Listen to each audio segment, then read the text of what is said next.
MQM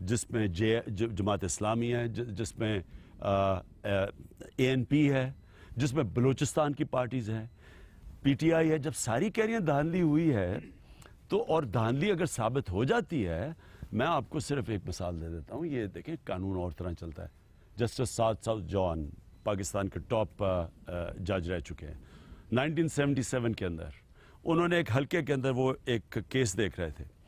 6 حلقوں کے اندر fraud نظر آ گیا.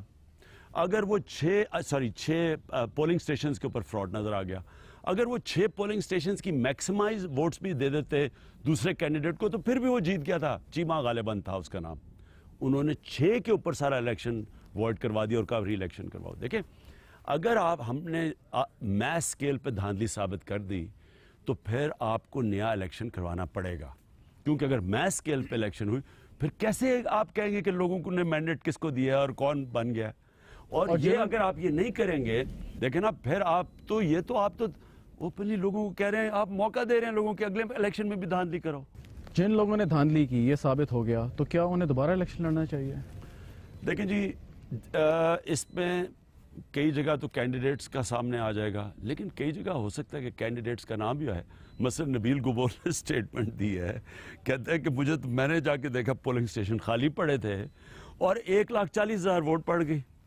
تو سن لیں نا، تو نبیل گبول کا تو قصور نہیں ہوگا کہ جو 1,40,000 ووٹ پڑ گئے. سسٹمیٹک دھاندلی ہوئی، نواز شریف صاحب کی ایما پہ ہوئی، تو کیا نواز شریف صاحب کو آگے الیکشن لڑنے کی اجازت ملنی چاہیے؟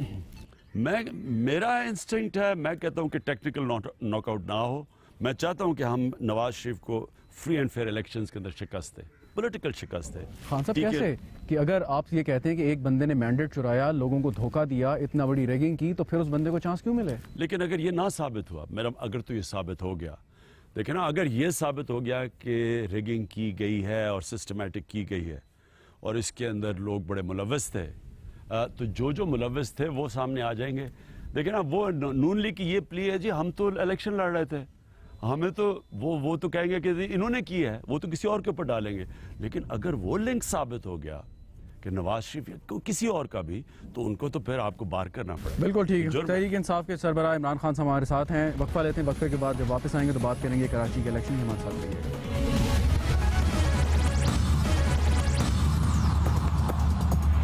پروگرام میں ایک بار پھر خوش آمدید ناظرین. انٹرویو جاری ہے ہمارا خان صاحب کے خوبصورت رہائش گاہ پہ، لیکن مسئلہ یہ تھا کہ ہم انٹرویو کر رہے تھے لیکن بارش کی وجہ سے ہمیں شیلٹر کے اندر آنا پڑا. خان صاحب، I am sorry for the disturbance, لیکن یہ کہ موسم اچھا ہے. تھوڑے سے ایک سوال کروں گا ایم کیو ایم کے ریلیشن شپ کے ساتھ.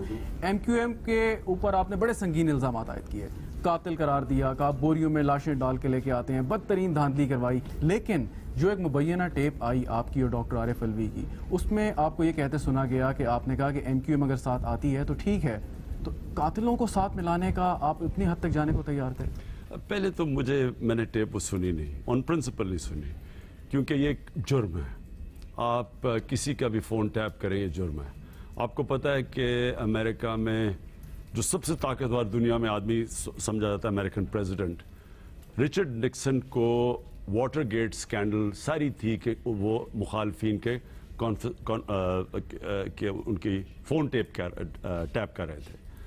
تو یہ بجائے یہ کہنے کہ میں جواب دوں کہ اس میں نے کہا کیا ہے، پہلے تو میں سوال یہ پوچھنا چاہتا ہوں، یہ کروایا کس نے ٹیپ؟ اور اگر میری کالز ٹیپ کی گئی ہیں تو یہ جرم ہے.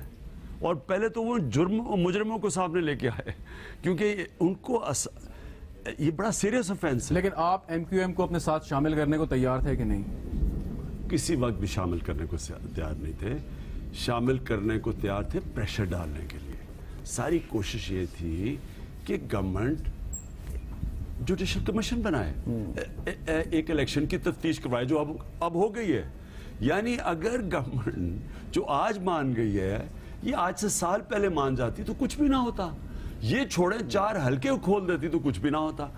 یعنی یا تو ہم کوئی الیکشن کی تیاری کر رہے ہوں کسی کے ساتھ مل کے یا کچھ. ہمارا مقصد کیا تھا؟ جو کہ پاکستانیوں کا فائدہ ہوگا، صاف اور شفاف الیکشن، جو آج تک نہیں ہوئے سوائے 70 کے. اور ہمارے ساتھ والے ہمسائے ہندوستان میں 50 کروڑ لوگ ووٹ ڈالتے ہیں. جو جیتتا ہے، جو ہارتا ہے اپنی ہار مان جاتا ہے، جو جیتتا ہے اسے مبارک دیتا ہے. ہم یہ کیوں نہیں کر سکتے؟ کیونکہ آئین آپ کا آرٹیکل 218 کہتا ہے کہ پارلیمنٹ آ ہی صرف سکتی ہے صاف اور شفاف الیکشن میں. اس لیے جو خواجہ آصف نے اتنا گلا پھاڑ پھاڑ کے نواز شریف کو خوش کرنے کے لیے وہ ماجے گامے کی طرح آوازیں لگائی تھیں، ان کو پہلے آرٹیکل 218 پڑھ لینا چاہیے. میں تو اس اسمبلی کو تب جائز مانوں گا جب جوڈیشل کمیشن اس کو جائز قرار دے دے گی. کیونکہ آئین یہ کہتا ہے کہ صرف صاف اور شفاف الیکشن سے ایک اسمبلی آ سکتی ہے. تو جب ساری پارٹیز کہہ رہی ہیں، نواز شریف خود کہہ رہا ہے کہ الیکشن میں دھاندلی ہوئی، تو پھر اسمبلی جائز کیسے ہو گئی؟ کانٹرڈکشن ہے. اس کا مطلب کہ آپ نے دھاندلی شدہ الیکشن کے ذریعے اسمبلی مان لی. اس کا مطلب کہ اگر اگلے الیکشن میں تحریک انصاف دھاندلی کر کے جیت جاتی ہے تو آپ مان لیں گے. آپ کے مخالفین آپ پہ یہ الزام لگاتے ہیں کہ جب آپ نے دھرنا دیا اور کنٹینر کی سیاست، میاں نواز شریف صاحب نے 1-2 دن پہلے بھی کہا کہ کنٹینر کی سیاست میں نہیں کرتا، اور آپ نے کنٹینر پہ چڑھ کے لوگوں کے بارے میں الزامات لگائے. ایم کیو ایم کے حوالے سے آپ نے بڑے سنگین الزامات لگائے. عدالت میں جواب آپ کی طرف سے دائر کیا جاتا ہے کہ آپ کو رائے دینے کی آزادی ہے. رائے دینے کی آزادی میں اور اتنے سنگین الزام لگانے میں آپ نہیں سمجھتے کوئی فرق؟ پہلے تو آپ نے کہا نا کہ میاں صاحب کہتے ہیں کنٹینر کی سیاست نہیں کر سکتے. وہ واقعی نہیں کر سکتے. آرام پسند آدمی ہے، زندگی میں سٹرگل کی نہیں. جنرل جیلانی نے اٹھا کے ان کو پہلے چیف منسٹر بنا دیا، پھر وہ ISI نے، سب کو پتا ہے جنرل دورانی کی ایفیڈیوٹ ہے سپریم کورٹ میں جو چودھری افتخار نے بڑا فیور کیا. اس میں تو جب سارا سامنے آ گیا تو ان کو فیصلہ کرنا چاہیے تھا کہ ISI کے فنڈز ملے تھے نواز ایک شریف کو. وقت میں آپ بھی جنرل مشرف کو سپورٹ کرتے تھے. نہیں، انہوں نے نہیں کیے. یہ تو بہت بڑا جرم ہے. اگر مشرف کے صرف ریفرینڈم کو سپورٹ کیا جو پبلک میں نے معافی مانگی اس میں، اور مجھے ISI فنڈ کرے الیکشن میں، ایک تو بہت بڑا جرم ہے. یہ تو جرم ہے. تو سنگین الزامات بغیر ثبوت کے. میری پوائنٹ یہ ہے کہ پہلے تو میاں صاحب نے کبھی زندگی میں اپوزیشن کی سیاست کی نہیں. وہ جب اپوزیشن کا وقت آیا تو باہر چلے گئے، سعودی عربیہ میں جا کے رائل گیسٹ ٹھہر گئے. تو انہوں نے تو کبھی یہ جو اصل پالیٹکس ہوتی ہے، آپ سٹینڈ لیتے ہیں موقف کے اوپر، لیڈر تو بنتا ہے یہ سٹینڈ لے کے، تو وہ کنٹینر کی واقعی سیاست کر بھی نہیں سکتے. میں نے جو ان کے اوپر الزامات لگائے ہیں یہ سارے ہمارے پاس فائلیں پڑی ہوئی ہیں. الطاف حسین کے اوپر 234 کیسز ہیں، 45 قتل کے کیسز ہیں، 20 تشدد کے کیسز ہیں، ٹارچر کے کیسز ہیں. تو یعنی یہ تو ڈاکیومنٹڈ ہیں سارے. آپ اگر وزیر اعظم بن جاتے ہیں اور آپ کہہ رہے ہیں کہ یہ سال الیکشن ایئر ہے، کیا وجہ ہے کہ لوگ آپ کو الیکٹ کریں ایز اے وزیر اعظم؟ صرف ایک وجہ ہے کہ پاکستان کے اندر قانون کی بالادستی، کون انصاف قائم کر سکتا ہے اس ملک میں؟ کیونکہ انصاف کے اوپر ہی قوم اکٹھی ہوگی. یہ یاد رکھنا کہ بلوچ اگر کہتا ہے کہ میں کیوں پاکستان کا حصہ ہوں اگر مجھے انصاف ہی نہیں مل رہا. یہ بھی ہو سکتا ہے کہ وزیرستان کے لوگ، کیونکہ وہاں بہت زیادہ بڑے کاپر کے اور سونے کے، تانبے کے اور سونے کے ذخیرے ہیں وزیرستان میں، ایک دن وہ کہتے ہیں کہ جب ان کے پاس، ہمارے پاس اتنا پیسہ ہے، ہم کیوں پاکستان کا حصہ؟ لوگ ایک ملک کا حصہ تب بنتے ہیں جب لوگوں کی ایک آواز شریک ہوتے ہیں فیصلوں میں اپنی زندگی کے، اور دوسرا کہ ان کو ایک معاشرہ انصاف دیتا ہے. اگلے 2 سال تو یعنی قانون کی بالادستی قائم کرنا میرا نمبر 1 چیز یہ ہوگی کہ ہر پاکستانی آزاد ہوگا کیونکہ اس کو انصاف ملے گا. احتساب اور احتساب سب سے بڑا انصاف کا حصہ ہے. دیکھیں ہم جب کہتے ہیں نا کہ جمہوریت کیا ہوتی ہے، لوگوں کو تو پتہ ہی نہیں جمہوریت کیا ہوتی ہے. اس کے 2 بہت بڑی چیزیں. جب قائد اعظم سے کسی نے پوچھا کہ آپ جمہوریت ویسٹ منسٹر ماڈل فالو کریں گے انگریزوں کا، انہوں نے کہا نہیں، 1400 سال پہلے جو ہم نے ماڈل دیا تھا مسلمانوں نے دنیا میں، اس میں 2 چیزیں تھیں کہ حضرت عمر اور حضرت علی رضی اللہ تعالیٰ ایک عدالت میں جاتے ہیں، پیش ہوتے ہیں عدالت میں، خود قانون کے نیچے ہوتے ہیں. حضرت علی رضی اللہ تعالیٰ کیس ہار جاتے ہیں یہودی شہری سے، اور پھر احتساب ایسا تھا کہ حضرت عمر کو عام آدمی کھڑا ہو کے پوچھتا ہے کہ عمر بتا تو نے کپڑے کدھر سے یہ لیے، کدھر سے پیسہ آیا؟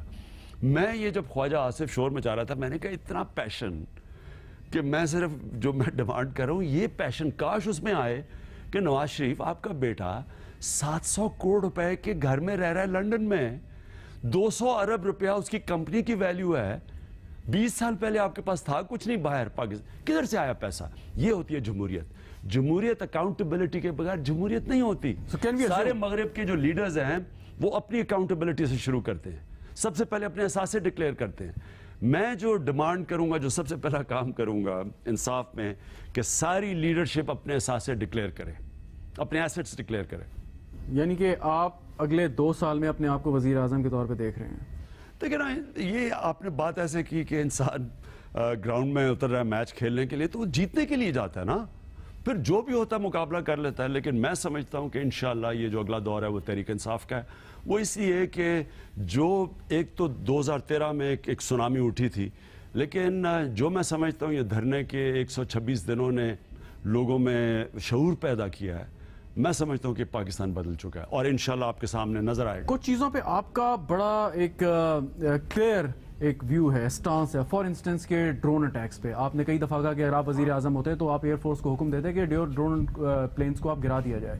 وزیر اعظم اگر آپ بن جاتے ہیں تب بھی آپ کی وہی پالیسی ہوگی ڈرون گرانے کی؟ میری پالیسی ہوگی، میں پاکستان ہر پاکستانی کی عزت نفس کو اٹھاؤں گا. مجھے اب دیکھیں پاکستانی، میں تو بڑا ہوں نا پاکستان کے ساتھ. ایک ایسا وقت تھا کہ یو اے ای کا جب شیخ زاہد یہاں آتے تھے تو ڈپٹی کمشنر ان 60s کے اندر ان کو ایئرپورٹ ریسیو کرتا تھا. اور 60s میں جب پاکستان کا ایوب خان پریزیڈنٹ گیا امریکہ تو London Johnson American president airport پہ ریسیو کرنے آیا. یہ پاکستان تھا. آج ہندوستان کے لہجہ دیکھیں کیسا موڈی بات کرتا ہے پاکستان کے. آپ کرزئی، حامد کرزئی کیسے بات کرتے تھے پاکستان کے متعلق. آپ یہ دیکھیں کہ جو امریکنز نے ہمارے سے کیا ہے کہ دوست بھی ہیں، مر بھی رہے ہیں، پھر ڈو مور بھی کہہ رہے ہیں، پھر ڈرون اٹیکس بھی کر رہے ہیں، پھر ہمیں دوگلا بھی کہہ رہے ہیں. لیکن جو ابھی ایک یو اے ای کے وزیر نے ہمیں کہا ہے کہ پاکستان کو بڑی سزا ملے گی کہ ہم نیوٹرل نہیں رہے، یعنی ہمیں یہ بھی اجازت نہیں ملی کہ ہم نیوٹرل بھی رہ جائیں اس کے اوپر. تو اس کا مطلب کہ پاکستان نے یہ ہماری غلطی ہے، کسی کی غلطی نہیں ہے. ہم نے اپنے آپ کو اتنا نیچے گرا دیا ہے، ہم نے اپنی عزت نفس، قوم، بحیثیت قوم کھو بیٹھے ہیں کیونکہ ہم اپنی عزت نہیں کرتے، دنیا عزت نہیں کرتا. یو اے ای پہ، یمن میں آپ سے سوال کرتا ہوں، جو آپ کی سٹیٹمنٹ تھی ڈرون گرانے کے حوالے سے، کیا وہ صرف پبلک کنزمپشن کے لیے تھی یا اگر آپ وزیر اعظم بن گئے تو واقعی آپ ایسا کریں گے؟ میں آج آپ کو کہتا ہوں کہ یہ ڈرون اٹیکس جو بھی ہوتے ہیں پاکستان کی حکومت کی اجازت سے ہوتے ہیں. اوپن ہیئرنگ ہوئی تھی 4 سال پہلے واشنگٹن کے اندر، جدھر کارل لیون سینیٹر نے پوچھا ایڈمرل ملل سے کہ یہ پاکستان جب احتجاج کرتی ہے پاکستان حکومت، آپ کیوں ڈرون اٹیکس کر رہے ہیں؟ ایڈمرل ملل نے میٹنگ میں کہا، اوپن ہی میٹنگ، میڈیا کے سامنے، ہم پاکستانی گورنمنٹ کی اجازت سے ڈرون اٹیکس کرتے ہیں. اور کارل لیون نے اتنی شرمندگی کی بات کی ہمارے لیے کہ یہ کیوں اتنے دوگلے ہیں پاکستانی گورنمنٹ، کیوں نہیں سچ بولتی اپنے لوگوں سے. تو میں آپ کو یقین دلاؤں کہ جب ان کو یہ پتا ہو کہ ایسی گورنمنٹ ہو جو ٹالریٹ نہیں کرے گی کہ اپنی ساورنٹی کے اوپر، اپنے لوگوں کے اوپر، دیکھیں آپ ڈرون، آپ جب حملہ کرتے ہیں، اب تو اوباما یہ کہہ بیٹھا ہے کہ یہ کاؤنٹر پروڈکٹیو ہیں، کہ ان کا فائدہ نہیں ہے. تو میں تو پہلے دن سے کہہ رہا تھا کہ ان کا فائدہ نہیں ہے. آپ نے کہا کہ یہ امریکی پالیسی کا نتیجہ ہے جو پاکستان جو دہشت گردی کا شکار ہے، ڈرون اٹیکس کا نتیجہ ہے. لیکن 1994 میں جائیں جب صوفی محمد سوات کے اوپر جو ڈومینیٹ کرنا شروع کیا، ڈرون اٹیک کا تو ذکر تک نہیں تھا اس وقت. تو تھوڑا سا کنفیوز نہیں کر دیتی صوفی وہ موومنٹ کیا تھی اور 2002-03 کے بعد جدھر ہم پھنسے ہیں وہ کیا دلدل تھی. صوفی محمد کا تو ایک سوات کا ایشو چلا آ رہا تھا. جب سوات پاکستان کا 74 کے اندر حصہ بنا، وہ سوات کے لوگوں نے کہا ہمیں اپنا پرانا قانون چاہیے کیونکہ ان کو مفت انصاف ملتا تھا، گاؤں میں انصاف ملتا تھا. پاکستان کا حصہ بنے، وکیل چاہیے تھے، ججز چاہیے تھے، انفراسٹرکچر تھا نہیں، کولیپس کر گیا سسٹم، غریب آدمی کو انصاف نہیں ملا. وہ کھڑا ہو گیا، وہ اپنا پرانا جو شریعت کے اوپر، انگریز کے آنے سے پہلے سارا سسٹم شریعت پہ تھا، تو وہ واپس مانگ رہے تھے اپنا سسٹم جو شریعت بیس تھا. ان کو انصاف ملتا تھا غریب آدمی کو. وہ ایک علیحدہ موومنٹ تھی. ہم نے 2002 میں اگر یہ جو آج اسمبلی میں نیوٹرلٹی کا کہا ہے، ہم یہی کھڑے ہو کے نیوٹرل ہو جاتے 2002 میں آپ کو یقین دلاتا ہوں کہ ہم آج یہ دلدل میں 80 لیٹسٹ فگر آئی ہے، 80,000 پاکستانی مر چکا ہے. 80,000، $100 ارب سے اوپر نقصان ہو چکا ہے. ہم نے کیا پایا اس سے؟ ہم ڈالروں کے پیچھے گئے، اور انشاءاللہ جب بھی آپ کو انویسٹیگیٹ کریں گے اس کے اوپر ڈالروں، بلکہ میں آپ کو ایک انسیڈنٹ بتا دوں. میں بیٹھا ہوا تھا، رفیق حریری کا بیٹا سعد حریری یہاں آیا تھا، نواز شریف کو نیگوشیٹ کر رہے تھے یہاں سے باہر لے جانے میں. امریکہ نے اٹیک کر دیا افغانستان پہ. ایک گورنمنٹ وزیر بیٹھا ہوا تھا اور ایک وٹنس تھا جو آج نواز شریف کی گورنمنٹ میں بڑا ہائی آفس. ان تینوں نے میرے سامنے سعد حریری کو کہا کہ یہ جنگ لمبی چلے، ہمیں ڈالر آئیں گے. ہم نے ڈالروں کے لیے 80s میں بھی ڈالروں کے لیے کیا, اب بھی ڈالروں کے لیے کیا, اور یہ جو 1.5 ارب ڈالر لیا ہے سعودی عربیہ سے, یہ مہنگا پڑ رہا ہے کہ وہ کہہ رہے جی آپ ہمیں یہ بھی اجازت نہیں ہے کہ آپ نیوٹرل رہ جائیں. یہاں ہمارے نیوٹرل کی آپ نے بات کی, جو قرارداد آئی اور تحریک انصاف نے انسسٹ کر کے اس میں نیوٹرلٹی کا لفظ ڈلوایا, جس سے سعودی عرب بہت زیادہ ناراض ہوا. میں صرف بات نہیں کر رہا 1.5 ارب ڈالر کی. پاکستان تقریباً 20 لاکھ پاکستانی سعودی عرب میں کام کر رہے ہیں, UAE میں کام کر رہے ہیں, 16-17 بلین ڈالر سالانہ وہ بھیجتے ہیں. ڈونٹ یو تھنک کہ نیشنل انٹرسٹ میں جب آپ نے فیصلے کرنے ہوں تو آپ اتنا زیادہ جذباتیت میں نہیں بہ جاتے؟ بالکل جذباتی نہیں. ہم نے کہا کہ سعودی عربیہ سے ہمارے وہ ملک ہیں جو ہر مشکل میں ہمارے ساتھ آئے ہیں. ہم نے واضح کیا ہے, ہم نے یہ بھی کہا کہ اگر مکہ مدینہ کو کوئی تھریٹ ہو تو سارا پاکستانی کھڑا ہو جائے گا سعودی عربیہ کے ساتھ سب. لیکن کیا یہ بنتا ہے کہ ایک سول وار ہو رہی ہے, اس کے اندر ہم ایک کولیشن بنا کے وہاں ادھر انٹرفیئر کیا جا رہا ہے, اور ہم اس کولیشن کا حصہ بن جائیں, اور اس کا فال آؤٹ آنا ہے ایونچولی. اصل میں تو پراکسی وار ہو ہی رہی ہے ایران اور سعودی عربیہ میں, اور وہ پھر سیکٹیرین کی طرف جائے گی, شیعہ سنی کی طرف جائے گی. 4 کروڑ شیعہ پاکستان میں, کیا ہمیں اس میں مداخلت کرنی چاہیے؟ نہیں کرنی چاہیے. سارے پاکستانیوں نے کہا, پارلیمنٹ نے کہا. اب میں جدھر مجھے جو نواز شریف کا تھوڑی بیک ٹریکنگ ہوئی, انہوں نے پھر ایک طرف نیوٹرل کہہ رہے ہیں اور ایک طرف کہہ رہے ہیں ہم گورنمنٹ نہیں مان رہے ان کی, اور یہ وہ. یعنی نیوٹرل سٹانس رکھیں اور سمجھائیں. سعودی عربیہ اگر ہمارے دوست ہیں, ان کو سمجھنا چاہیے کہ ملک ابھی تک ہم ایک جنگ سے فارغ نہیں ہوئے. ہمارے 1,70,000 فوجی پھنسے ہوئے ہیں, ہمارے سیکٹیرینزم چل رہی ہے, ہم ابھی تک ہمارا معاشرہ ابھی تک برے حالات میں ہے, تو ہم ایک اور جنگ میں شریک ہیں. دوست کو سمجھنا چاہیے. عمران خان صاحب, یو تھنک کہ نواز شریف صاحب نے یو ٹرن لیا پارلیمنٹ کی قرارداد کے بعد, جو انہوں نے کلیریفیکیشن دینے کی کوشش کی, جس میں انہوں نے باغی بھی ڈکلیئر کر دیا, غیر منتخب حکومت بھی کہہ دیا یمن کی, تو یو تھنک انہوں نے یو ٹرن لیا؟ میرے خیال میں نواز شریف کے اوپر پریشر ہے. ایک تو وہ 1.5 ارب ڈالر کا پریشر ہے, اور دوسرا میرے خیال میں ان کی وہاں بزنس انٹرسٹ بھی ہیں سعودی عربیہ میں. تو اس لیے حالانکہ ایک یونینمس تھا پارلیمنٹ کی ریزولوشن, ملک میں یونینمس ہے. پاکستانی عقل مند لوگ ہیں, پاکستانی سیاسی لوگ ہیں, پاکستانیوں کو پتہ ہے کیا ہوا ہمارے ساتھ پچھلی یہ جو پہلے ہم کسی کی جنگ کو اپنی جنگ بنانے کی کوشش کی ہم نے, اور ہمیں جو نتیجہ ہوا. تو لوگ تنگ آئے ہوئے ہیں, لوگ امن چاہتے ہیں, لوگ اور جنگ میں نہیں شریک ہونا چاہتے. تو یہ کنسنسس تھا, نیشنل کنسنسس تھا. اور میرے خیال میں ان کو پھر یہ کہنا, سٹیٹمنٹ دینا کہ ہم وہ گورنمنٹ نہیں مانتے, اور یہ نہیں, پھر نیوٹرل کیسے رہے. پاکستان کو ثالث کا کردار ادا کرنا چاہیے. جس وقت آپ سائیڈز لینا شروع ہو جائے آپ ثالث نہیں بن سکتے. بالکل. خان صاحب ہمارے ساتھ موجود ہیں. ناظرین ایک وقفہ لیتے ہیں, وقفے کے بعد جب حاضر ہوں گے تو بات کریں گے سول ملٹری ریلیشن شپ کی اور تحریک انصاف کی کچھ انٹرنل پالیٹکس کی. ہمارے ساتھ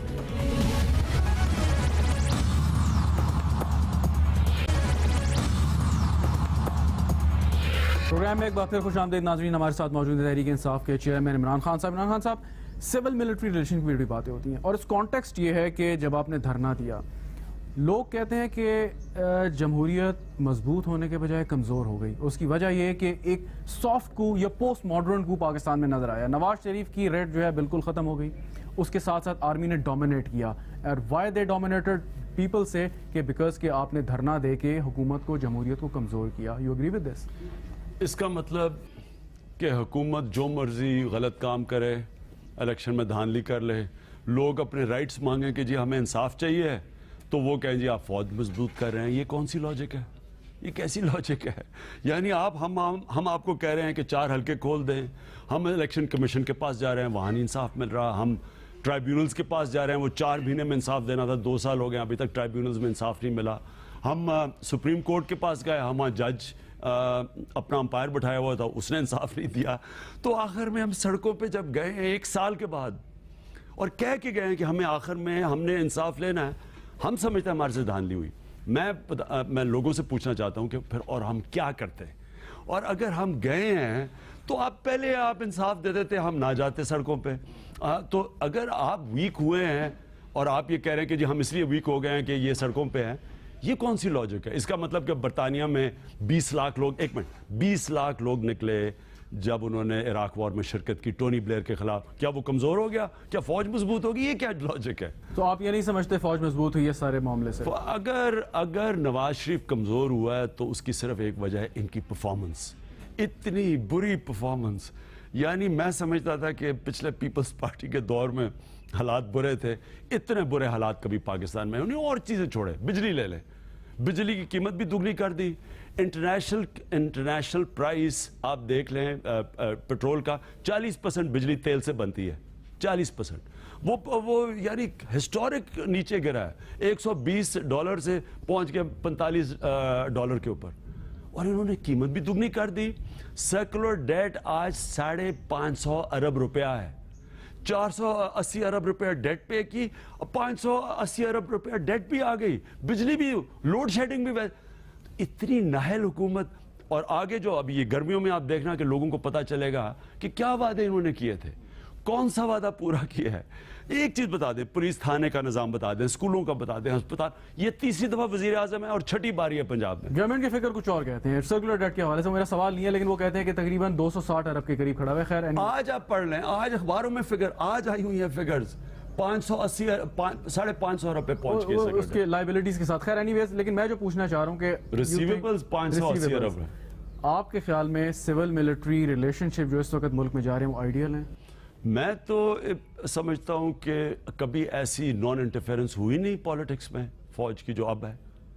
میں تو سمجھتا ہوں یہ کریڈٹ جنرل رحیل کو جاتا ہے، کیونکہ جنرل رحیل میرے خیال میں اس کی کوئی ایمبیشن نہیں ہے۔ اگر کوئی فائدہ اٹھانا چاہتا اور کچھ اگر ان کے کوئی انٹینشن ہوتے تو وہ جو دھرنے کے دن تھے اس میں جو انہوں نے اٹیک کیا اور جو 500 لوگوں کو اسپتال پہنچایا ہے، جس میں ایس ایس پی نیکوکارو کو، ایک زبردست پولیس آفیسر کو ان قانون توڑنے کے لیے کہہ رہے ہیں کہ پرامن احتجاج کے اوپر تشدد کرو، جو انہوں نے کروایا دوسرے آئی جی سے، تو وہ ٹائم تو وہ تھا ان کا، اگر یہ کرنا چاہتے تو کر سکتے تھے۔ میں تو سمجھتا ہوں کہ کبھی بھی جو آج کل ریلیشن شپ ہے کوئی نان انٹرفیرنس ہے۔ تو یو آر ایبسلیوٹلی شیور کہ آرمی کی جانب سے میاں صاحب کی حکومت کو کوئی خطرہ نہیں ہے؟ مجھے تو کوئی نہیں نظر آ رہا، اب میں نہیں جانتا، مجھے تو کوئی خطرہ نہیں نظر آ رہا۔ مجھے تو نواز شریف کی حکومت کو سب سے زیادہ نواز شریف سے خود خطرہ نظر آ رہا ہے۔ جو یہ کر رہے ہیں اپنے آپ سے، ان کو کوئی دشمن کی ضرورت نہیں ہے۔ سیاسی جماعت تحریک انصاف، آپ نے ارلی 90s میں سیاسی جماعت شروع کی، حکیم سعید جیسے لوگ آپ کی جماعت میں نہیں تھے، لیکن یہ کہ آپ انہوں نے سپورٹ کیا، اور باقی بھی لوگ جسارت کے ایڈیٹر تھے اس زمانے میں۔ ملک مرتضیٰ صاحب تھے ریلیجس اسکالر جو آپ کے ساتھ ہوا کرتے تھے، مشورے دیا کرتے تھے۔ 4 حمید گل صاحب بھی تھے، 3 لوگ قتل ہو گئے، اور بھی لوگ آپ کے ساتھ آئے، لیکن وہ بھی آہستہ آہستہ آپ کو چھوڑ کے چلے گئے۔ لوگ یہ بات کرتے ہیں کہ تحریک انصاف کی جو آئیڈیالوجی ہے، یا عمران خان کی آئیڈیالوجی ہے، it's the new and a liberal face of Jamaat Islami. Would you agree with this? مجھے تو کبھی یہ سمجھ ہی نہیں آئی کہ یہ اتنی کیوں یہ لوگ ہماری آئیڈیالوجی نہیں سمجھتے۔ میں تو سمجھتا ہوں کہ جو سب سے آسان سمجھنے ہماری پولیٹیکل آئیڈیالوجی ہے قائد اعظم کی، یعنی میں تو ایک ہی رول ماڈل سمجھتا ہوں، قائد اعظم کو سمجھتا ہوں، میں نے ان کی ساری بایوگرافی پڑھی ہے۔ اور دوسرا جو کہ اگر آپ آئیڈیالوجیکل رول، نظریاتی رول ماڈل، تو وہ علامہ اقبال ہے۔ تو میں تو سمجھتا ہوں یہ تو ایک پاکستانیوں کی ایک آئیڈیالوجی ہے، اور یہ پاکستانی نے ایکسیپٹ کی ہے۔ یہ جو آج تحریک انصاف سارے پاکستان میں پھیل گئی ہے اور تیزی سے گئی ہے، پیسے کے بغیر، کوئی اسٹیبلشمنٹ کے کندھے دیے بغیر، پہلی پاکستان کی جماعت ہے جو ایک سٹرگل سے ساری جگہ پھیل گئی، اور خاص طور پہ دھرنے کے بعد، تو وہ اس لیے کہ لوگ ایکسیپٹ کرتے ہیں۔ یہ پاکستانیوں کی، پاکستانی علامہ اقبال کو اپنا نظریاتی رول ماڈل مانتے ہیں، اور پاکستانی قائد اعظم کو سمجھتے ہیں پولیٹیکل رول ماڈل، جو ہمارا بھی ہے۔ اگر آپ کو میں کہوں کہ ڈیفائن کریں تحریک انصاف کی آئیڈیالوجی کو، کہ آپ سینٹر رائٹ ہیں، سینٹر لیفٹ ہیں، فار لیفٹ ہیں، فار رائٹ ہیں، کہاں پہ ریٹ کریں گے؟ ہم سیکولر نہیں ہیں، ہم بلیو کرتے ہیں آبجیکٹیو ریزولوشن میں، جو کہ ساری پاکستان کی کانسٹیٹیوشنز میں اس کو ایکسیپٹ کیا ہے، جو بھی اس کے پوائنٹس، اگر آپ نے پڑھی آبجیکٹیو ریزولوشن، قرارداد پاکستان، تو اس کے ساتھ میں اپنے آپ کو، اگر آپ میرے سے پوچھتے ہیں، میں اپنے آپ کو لیفٹ سمجھتا ہوں، کیونکہ ہم بیسکلی سمجھتے ہیں پاکستان کو ایک فلائی ریاست بننی چاہیے، کہ ہم سمجھتے ہیں کہ عام آدمی کی بنیادی ضروریات اسٹیٹ کی ذمہ داری ہیں، سو وہاں میں لیفٹ ہوں۔ اور اگر آپ یہ کہتے ہیں کہ ہم سیکولر نہیں ہیں، کئی دفعہ جو سیکولر نہیں ہے اس کو رائٹ کہہ دیتے ہیں، مجھے اس کی سمجھ نہیں آتی۔ میں ایکچولی سمجھتا ہوں کہ جو ایکچوئل جو اگر آپ جس مسلمانوں کا کنسنسس ہے مدینہ کی ریاست پہ تو وہ تو لیفٹسٹ تھی, وہ تو لیفٹ تھا, وہ تو سب پہلی فلائی ریاست بنی تھی دنیا میں. آپ نے آبجیکٹو ریزولوشن کی بات کی. You think objective resolution is compatible with 11 August speech of Quaid Azam Muhammad Ali Jinnah? 100% compatible ہے. آپ مدینہ کی ریاست میں دیکھ لیں, قائد اعظم کی اسپیچ سے میں بات کر رہا ہوں. میں قائد اعظم کی اسپیچ جو کہہ رہا ہوں کہ سارے انسان ایک برابر ہیں, چاہے اب ہندو ہیں, چاہے اب مسلمان ہیں, چاہے اب مسیح ہیں, آپ سب ایک. ریاست کا کوئی مذہب نہیں ہے اور نہیں ہے ریاست کا اس کا ایکچولی مطلب یہ ہے کہ آپ کا جو بھی مذہب ہو یہ آپ کا رائٹ ہے اور آپ برابر کے شہری ہیں, یہ ہے اس کا مطلب. اور یہ اگر آپ جو ہمارے نبی صلی اللہ علیہ وسلم نے جو پیکٹ سائن کیا تھا یہودیوں سے اور عیسائیوں سے, مسیحوں سے جب مدینہ کی ریاست میں, تو ان کو وہی رائٹس دیے گئے تھے جو قائد اعظم بات کر رہے ہیں. تو یہ ہمارے اس کے بیچ میں ہے. یہ غلط فہمی ہے لوگوں کو کہ اسلام کہتا ہے کہ آپ 1 نمبر شہری ہیں, آپ 2 نمبر شہری ہیں. خان صاحب, پارٹی الیکشن, آخری 2 سوال ہے میرے کہ پارٹی الیکشن آپ کے ہوتے ہیں, بہت سے لوگ اعتراض کرتے ہیں پارٹی کے اندر کے الیکشن, جنرل الیکشن سے پہلے پارٹی الیکشن نہ کریں, نقصان ہو سکتا ہے, لیکن آپ نے کروائی, آپ کا ایک اپنا ویژن تھا, اس میں پرابلمز ہوئیں, جو بعد میں رپورٹ آئی اس میں کہا گیا کہ اس کے اندر پرابلمز تھی, کچھ لوگ ملوث تھے, وہ بات اپنی جگہ پہ ساری درست. لیکن یہ مجھے بتا دیں کہ اگر کوئی اس میں ملوث تھا, کسی نے گڑبڑ کی, کوئی ایکشن لیا آپ نے؟ دیکھیں, پہلے تو پہلی پاکستان کی پارٹی نے اتنا بڑا اوپن الیکشن کروایا. نارملی تو صرف ایک جماعت اسلامی کرواتی ہے, لیکن ان کا ایک محدود سا الیکٹرل کالج ہے.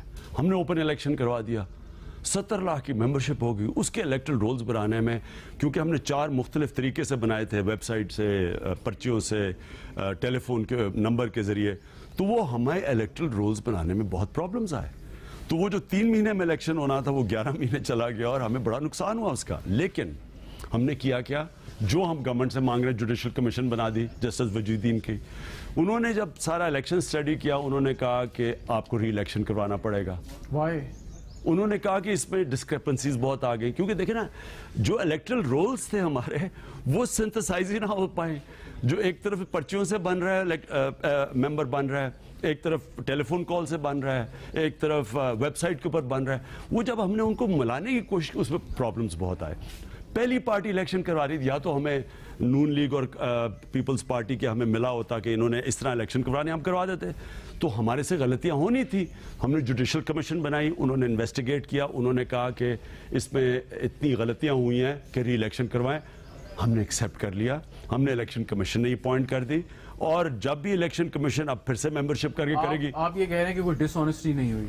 اس میں ہوئی ہوں گی, کیونکہ اور 2 چیزیں ہوئی نا. اصل تو پرابلم الیکٹرل رولز کا آیا, لیکن ڈس آنیسٹی ادھر آئی جدھر انڈائریکٹ الیکشن تھے. ہمارے سینٹ کا الیکشن ہوا ہے, سینٹ کا الیکشن کیونکہ انڈائریکٹ ہوتا پیسہ چلتا ہے, ہمارے الیکشن میں بھی کئی جگہ چلا ہے, لیکن اس کا پروف نہیں سامنے آیا.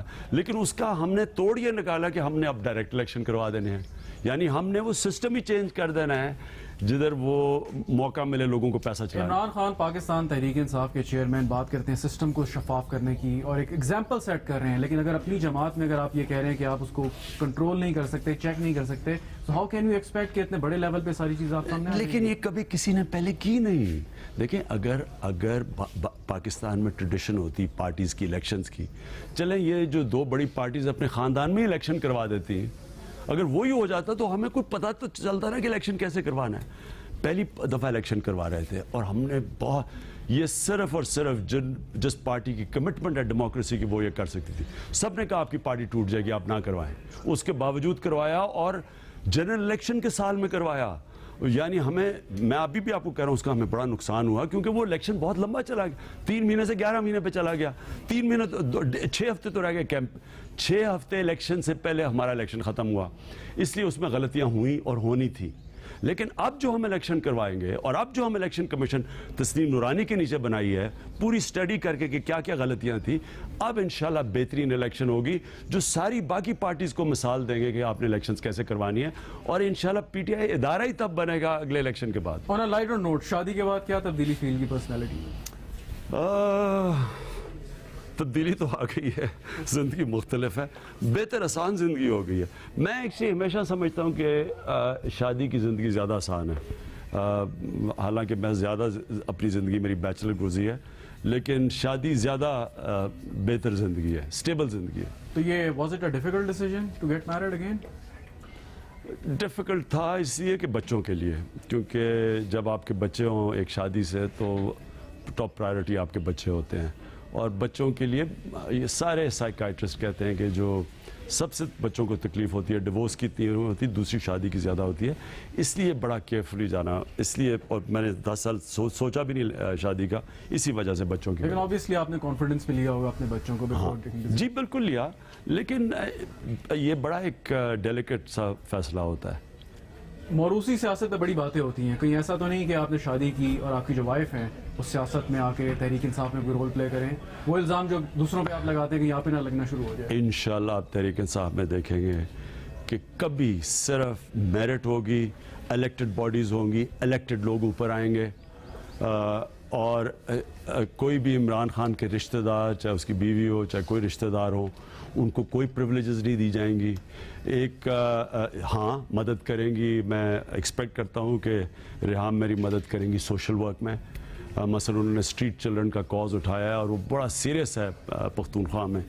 اس کے اوپر ایک ڈاکیومنٹری بڑی شرمناک بنی ہے باہر بچوں کی ابیوز کے لیے. تو سوشل ورک میں بالکل شرکت کریں گے، اور کرنا بھی چاہیے، سارے پاکستانیوں کو کرنا چاہیے. میری ساری فیملی کرتی ہے، میری بہنیں کرتی ہیں سوشل ورک میں، اور میں ایکسپیکٹ کرتا ہوں کہ میری بیوی بھی کرے گی. تو فرسٹ لیڈی بننے کے علاوہ ان کا سیاست میں ایسا کوئی رول نہیں ہوگا اگر آپ پرائم منسٹر؟ فرسٹ لیڈی تو خیر وہ تو جب ہوگا، لیکن پالیٹکس میں کوئی ان کا نہیں ہوگا، سوشل ورک میں ہوگا. بہت شکریہ عمران خان صاحب، تحریک انصاف کے چیئرمین ہمارے ساتھ موجود تھے، بات کر رہے تھے مختلف ایشوز پہ. ناظرین پروگرام کا وقت ختم ہوا، شہزاد کو اجازت دیجیے، دیکھیے.